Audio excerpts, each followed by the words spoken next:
on Leppäsen Eero ja ikä on 50 vuotta.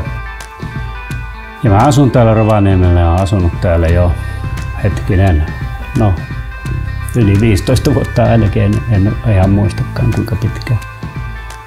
Vapaa-aika kuluu nykyään yhä enemmän ja enemmän tuossa luonnossa. Että mä en ole mikään suuri luonnonystävä ollut syntyjänsä, vaikka olen näissä maisemissa kasvanutkin. Mutta viime vuosina se on tullut yhä tärkeämmäksi.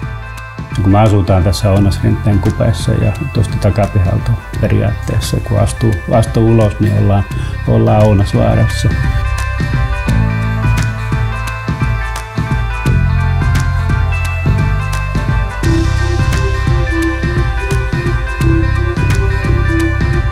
On aika kiva esimerkiksi lähteä tuonne hiihtämään ja yleensä mulla on joku kuvausvehjä, yleensä se on nykyään tää kännykkä. Ja sitten kun ei tarvitse enää hikipäässä sitä urheilua harrastaa, niin sitten on malttaa pysähtyä ja sitä luontoa kuvata. Että mä todella paljon kuvaan kaikkea mitä mä näen.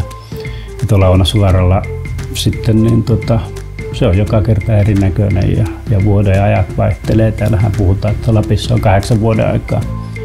Niin siinä on erilaisia vaiheita, mitä sitten kuvaa.